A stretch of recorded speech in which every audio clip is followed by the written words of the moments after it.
தேவனுக்கு மகிமை உண்டாவதாக. இந்த வீடியோவை பார்க்குற உங்களுக்கு ஒரு வேண்டுதல் என்னென்னா, இந்த வீடியோ நீங்கள் பார்த்துட்டு எனக்கு கமெண்ட்லேயோ இல்லை வாட்ஸ்அப்லேயோ உங்கள் கருத்துக்களை எனக்கு பகிர்ந்துக்கிட்டால் நல்லாயிருக்கும். என்ன காரணம்னு கேட்டிங்கன்னா, நான் போடக்கூடிய இந்த வீடியோக்கள் யாருக்காவது பிரயோஜனப்படுதா இல்லையா, எந்த விஷயம் எனக்கு தெரியல. நிறைய பேர் நிறைய கருத்துக்களை சொல்கிறாங்க. ஆனாலும் இன்னும் எனக்கு நிறைய இந்த விஷயங்களை தெரிஞ்சுக்க ஆர்வமாக இருக்குது. இது எத்தனை பேருக்கு பிரயோஜனமாக இருக்குது அப்படிங்கிறத தெரிஞ்சுக்க எனக்கு ஆர்வமாக இருக்கும். அதை தெரிஞ்சுக்கிட்டால் எனக்கு இன்னும் கொஞ்சம் வீடியோக்கள் போடுறதுக்கான ஒரு உற்சாகம் கிடைக்கும். சரிங்களா? உங்களுக்கு பிடிச்சிருந்தாலும் பிடிக்கலினாலும் உங்கள் கருத்துக்களை மட்டும் எனக்கு பகிர்ந்துக்கிட்டிங்கன்னா நல்லாயிருக்கும். அவ்வளோதான். கடவுள் வழி நடத்துவாராக. இன்றைக்கான ஒரு பதிவு என்னென்னு பார்த்தீங்கன்னா, சபைகளுக்கு ஆலோசனை அப்படிங்கிற ஒரு தலைப்பு தான். சபைகளுக்கு என்ன ஆலோசனை, நான் என்ன ஆலோசனை சொல்ல போகிறேன் அப்படிங்கிறத நீங்கள் யோசிக்கலாம். ஆனால் ஒரு முக்கியமான விஷயம், ஏன்னா இது நான் சொல்லக்கூடிய விஷயங்கள் எல்லாமே சபைகளில் பேசப்படாத விஷயங்கள். இது பேசுகிறாங்களா இல்லையான்னு தெரியல. எனக்கு தெரிஞ்சு என்னுடைய அறிவில் நான் எங்கேயும் இந்த மாதிரி காரியங்களை கேட்டதில்லை. அதனால் நம்ம இதை சொல்லணும் அப்படிங்கிற ஒரு ஏவுதலோடு நான் இந்த வீடியோவை உங்களுக்கு நான் உங்கள் கூட பகிர்ந்துக்கிறேன். தயவு செஞ்சு இதுக்கான ஒரு கருத்துக்களை எனக்கு தெரியப்படுத்துங்க. கடவுள் வழி நடத்துவாராக. இன்றைக்கி என்ன தலைப்பு என்னென்னு பார்த்தீங்கன்னா, இந்த சபைகளுக்கு ஆலோசனைன்னு சொன்னேன். 1 கொரிந்தியர் புஸ்தகம் 12வது அதிகாரம் 12வது வசனத்திலிருந்து 20 வரைக்கும் படிக்கிறேன். கொஞ்சம் அதிகமான ஒரு வசனங்களை படிக்கும்போது தான் இதை புரிஞ்சிக்க முடியும். அதனால தான் இதை படிக்க வேண்டியதாக இருக்குது. டைமிங் எவ்வளோ சுருக்கமாக சொல்ல முடியுமோ அதை சொல்லி முடிச்சிட்றேன். படிக்கிறேன், கேளுங்க. எப்படியெனில் சரீரம் ஒன்று, அதற்கு அவயவங்கள் அநேகம். ஒரே சரீரத்தின் அவயவங்கள் எல்லாம் அநேகமாக இருந்தும் சரீரம் ஒன்றாகவே இருக்கிறது. இந்த பிரகாரமாக கிறிஸ்துவும் இருக்கிறார். இது ஒரு ஒற்றுமையை குறிக்குது. சரிங்களா? சரீரத்தில் இருக்கக்கூடிய அவயவங்கள் அநேகமாக இருந்தாலும் அது இந்த சரீரம் ஒன்று தான் அப்படின்னு சொல்லி இங்கே சொல்லப்படுது. இன்னும் தொடர்ந்து படிக்கிறேன், கேளுங்க. நாம் யூதராயினும் கிரேக்கராயினும் அடிமைகளாயினும் சுயாதீனராயினும் எல்லாரும் ஒரே ஆவியினாலே ஒரே சரீரத்திற்குள்ளாக ஞானஸ்தானம் பண்ணப்பட்டு எல்லாரும் ஒரே ஆவிக்குள்ளாகவே தாகம் தீர்க்கப்பட்டோம். இங்கே பார்த்தீங்கன்னா, இங்கே இந்த வசனம் உங்களுக்கு புரிஞ்சிருக்குன்னு நினைக்கிறேன். எப்படின்னா, நாம் யூதராயினும் கிரேக்கராயினும் அடிமைகளாயினும் சுயாதீனராயினும் எல்லாரும் ஒரே ஆவியினாலே ஒரே சரீரத்துக்குள்ளாக ஞானஸ்தானம் பண்ணப்பட்டு எல்லாரும் ஒரே ஆவிக்குள்ளாகவே தாகம் தீர்க்கப்பட்டோம். இதுதான் உண்மையான ஒரு சத்தியம். அப்போது எல்லாருக்கும் ஞானஸ்தானம்ங்கிறது ஒரே மாதிரி தான். இதில் பாகுபாடு வித்தியாசங்கள் எதுவுமே இங்கே சொல்லப்படலை.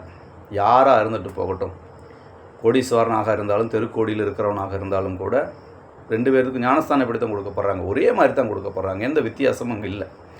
அப்படின்னா வித்தியாசங்கள் ஏன் வருது அப்படின்னா, வித்தியாசங்கள் மனுஷனுடைய இருதயத்தில் பாவத்தினால் வரக்கூடிய அந்த ஒரு சம்பவங்கள் தான் நான் நினைக்கிறேன்.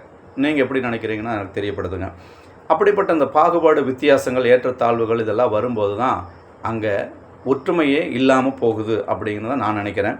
இன்னும் அந்த முடியல, இன்னும் தொடர்ந்து நான் படிக்கிறேன், கேளுங்க. சரீரமும் ஒரே அவயவமாக இராமல் அநேக அவயவங்களாக இருக்கிறது. இது சரீரம் மொத்தம் ஒரே உறுப்பாக இருந்தால் கன்றாதியாக இருக்கும். அதை வச்சு எதுவுமே பண்ண முடியாது.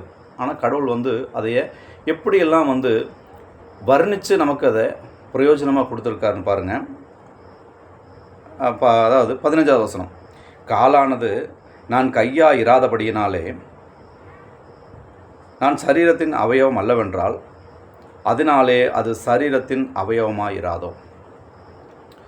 இப்போ கால் பார்த்து சொல்லுது, நான் கையாக இருந்தால் எனக்கு நல்லா இருந்திருக்கும், அதனால் கையாக இல்லாதனால எனக்கு இங்கே இந்த காலாக இயங்க எனக்கு மனசில்லை, எனக்கு இந்த கால் தேவையில்லை அப்படின்னு சொன்னால் முட்டாள்தனம். அப்போ இந்த காலை ஒதுக்குனா அந்த மனுஷனுக்கு என்ன பேர்? நொண்டின்னு பேர், ஒத்த காலன்னு பேர், இல்லைங்களா? அப்படித்தானே இருக்கும். இன்னும் தொடர்ந்து பேச வேண்டியது இருக்குது. அடுத்த 16வது வசனம். காதானது நான் கண்ணாக இராதபடியினாலே நான் சரீரத்தின் அவயவம் அல்லவென்றால் அதனாலே அது சரீரத்தின் அவயவமாக இராதோ. பார்த்துங்க, ஒன்றுக்கு ஒன்று எதிராக அந்த உடல் உறுப்புகளுக்கு உள்ள ஒரு எப்படி பொறாமையின் குணங்கள் இதெல்லாம். அப்போ நான் அங்கே இருந்தால் நல்லாயிருக்கும், நான் இங்கே இருந்தால் நல்லாயிருக்கும் அப்படிங்கிற ஒரு பாகுபாடு, பிரிவினைகள், இது எல்லாமே எதனால் வருதுன்னு தான் நான் இதை பேச வந்திருக்கிறேன். அடுத்து, சரீரம் முழுவதும் கண்ணானால் செவி எங்கே? அது முழுவதும் செவியானால் மோப்பம் எங்கே? இது எல்லாமே ஆண்டவர் வந்து நேர்த்தியாக அழகாக படைச்சிருக்கு, வர்ணித்து படைச்சிருக்கிறார் மனுஷனை. அவரை மாதிரியே அவருடைய சாயல்னு தான் நம்ம சொல்கிறோம். இதில் என்ன பாகுபாடு?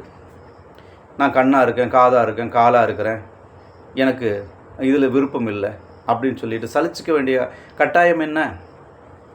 சலிப்பு வர்றதுக்கு என்ன காரணம்? இதெல்லாம் யோசிக்கணும். நீங்கள் இந்த வசனங்களை படிச்சிங்கனாலே உங்களுக்கு இன்னும் நிறைய காரியங்களை புரிஞ்சுக்க முடியும். எனக்கு தெரிஞ்ச விஷயங்கள் நான் சொல்கிறத நான் பெருசாக படிக்கலை, ஆனாலும் எனக்குள்ள ஒரு உந்துதலை வச்சு நான் உங்களுக்கு இதை நான் சொல்கிறேன். நீங்கள் இன்னும் தெளிவாக நீங்கள் படித்து தெரிஞ்சுக்குங்க, சரிங்களா? 18வது வசனம், தேவன் தமது சித்தத்தின்படி அவயவங்கள் ஒவ்வொன்றையும் சரீரத்திலே வைத்தார். இதை இன்னும் நல்லா ஆழமாக யோசித்து பார்த்தீங்கன்னா, சரீரத்தில் வைத்தாருன்னா அவருடைய சரீரமாகிய சபையிலே ஒவ்வொருத்தரையும் வச்சுருக்காருன்னு எடுத்துக்கலாம். அவருடைய சரீரமாகிய சபையிலே நம்ம எல்லாம் கையாகவும், காலாகவும், காதாகவும், கண்ணாகவும், ஒவ்வொரு உறுப்பாக நம்ம ஒவ்வொரு அங்கமாக போய் அதில் சேர்ந்துருக்கிறோம். இதில் நான் காலாக இருக்கிறேன், நான் கையாக இருக்கிறேன்னு எதுக்கு சலிப்பும் சங்கட்டமும்? இது என்ன, இந்த சலிப்பு வரக்கு என்ன காரணம்? அதை நான் சொல்கிறேன், சரிங்களா? 19, 20 2 வசனம் படித்து முடிச்சுட்டு சொல்கிறேன். அவைகள் எல்லாம் ஒரே அவயவமாக இருந்தால் சரீரம் எங்கே? அவயவங்கள் அநேகமாயிருந்தும் சரீரம் ஒன்றே.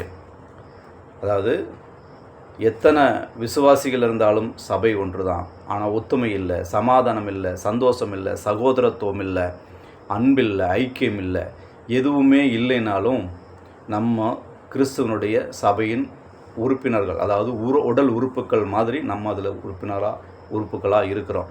இதில் பிரிஞ்சு போகிறதுக்கான இந்த கட்டாயமான காரணங்கள் என்ன அப்படின்னா, இதையெல்லாம் புரிஞ்சுக்காதனால தான். இப்போ இந்த கை காலை பார்த்து கேவலமாக பேசுனா இது யாருடைய தவறு? கையுடைய தவறா, காலுடைய தவறா? நீ காலாக இருக்கிறப்பா, நீ காலாக இருக்கிறதுனால தான் எங்களால் மற்ற காரியங்களெல்லாம் செய்யறதுக்கு உண்மையிலேயே ரொம்ப உதவியாக இருக்குன்னு அந்த காலை உற்சாகப்படுத்துறதுக்கு அங்கே ஆள் இல்லை. கையை பார்த்து, கையாக இருக்கிற ஒரு விசுவாசியை பார்த்து, உண்மையிலேயே உங்கள் கை இங்கே இல்லைன்னா எங்களுக்கு கையொடிஞ்ச மாதிரி இருக்கும் அப்படின்னு சொல்லி அவங்களை உற்சாகப்படுத்துறதுக்கு அங்கே ஆள் இல்லை. அதுக்கு பதிலாக நீ கையாக இருக்கிற, இல்லை நீ காலாத்தான் இருக்கிற, நான் பாரு எல்லாத்துக்கும் மேலே தலையாக இருக்கிறேன் அப்படின்னு அந்த ஒரு மேட்டிமையான வார்த்தைகள், மற்றவங்களை இழிவுபடுத்தக்கூடிய வார்த்தைகள், அதனால் என்ன ஆகுதுன்னா, இந்த நம்ம சரீரத்தில் இருக்கக்கூடிய அநேக உறுப்புகள் மாதிரி ஒவ்வொருத்தருடைய எண்ணங்களும் சிதறி போகுது. இந்த எண்ணங்கள் சிதறி போகிறதுனால என்ன ஆகுதுன்னு கேட்டிங்கன்னா, சபையில் ஒரு குளறுபடி ஏற்படுது, ஒத்துமை இல்லாமல் போயிடுது. இதனால் நிறைய பேர் சங்கடப்பட்டு சலித்து வெளியில் போயிடுறாங்க. இப்போ இந்த ஒரே சபையில் ஒரே மாதிரியான ஞானஸ்தானத்தை எடுத்துட்டு ஒரே ஆவியினால் தாகம் தீர்க்கப்பட்டதெல்லாம் பொய்யா?